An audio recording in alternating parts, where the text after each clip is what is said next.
नमस्कार friends, good afternoon. मी doctor Manisha टक्के from Vaibhavwadi Sindhudurg. आज आपण मायग्रेन या विषयावर बोलणार आहोत.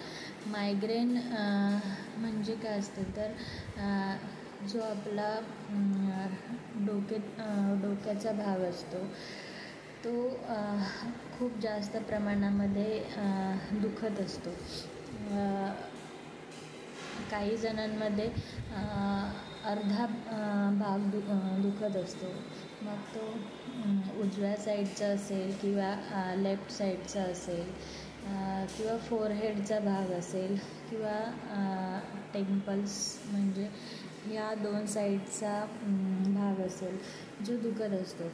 काही जणांमध्ये ऑक्सिपिटल हेडेक असतं, म्हणजेच मागे दुखत असतं. मानेच्या भागामध्ये खूप वेदना मारत असतात आणि प्रत्येकाचं एक्सप्रेशन हे हेडेक किंवा मायग्रेनचं हे वेगवेगळं असू शकतं.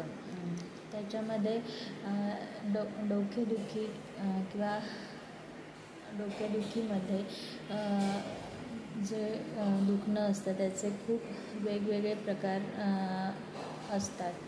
तर ही जी लक्षणं असतात ही कोणत्याही कारणांमुळे असू शकतात. मग तो स्ट्रेस रिलेटेड असेल किंवा ऑक्युपेशनल असेल, म्हणजेच आपल्या कामाच्या संबंधित असेल किंवा मुख्यतः हा ऑटोमॅटिक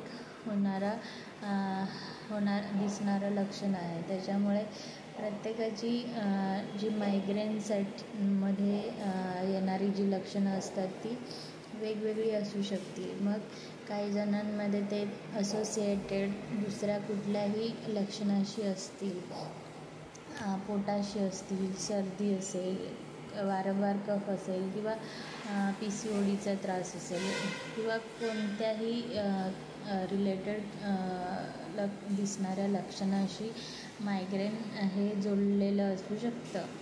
तर या मायग्रेन हा पूर्णपणे क्लिअर करण्यामध्ये होमिओपॅथीची औषधे असतात ती 100% चांगले रिझल्ट देतात.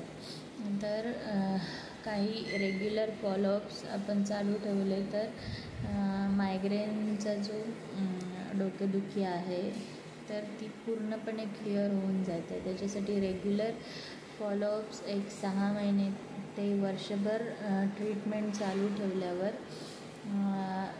हा जो मायग्रेनची जी समस्या आहे ती पूर्णपणे क्लिअर होते. आणि कॉन्स्टिट्यूशनल होमिओपॅथीची जी ट्रीटमेंट असते, जी औषधं असतात ती रेग्युलर घेत गेली आणि आपण आपल्याला जाणवणारा स्ट्रेस फॅक्टर काय आहे, आपल्याशी रिलेटेड ज्या कारणांमुळे आपल्याला हेडेक होतो, तर अशी सगळ्या गोष्टी आपण फिजिशियनसोबत जर शेअर करत असू तर लवकरात लवकर सुद्धा हा जो मायग्रेनची जी समस्या आहे ती क्लिअर होण्यासाठी मदत होते.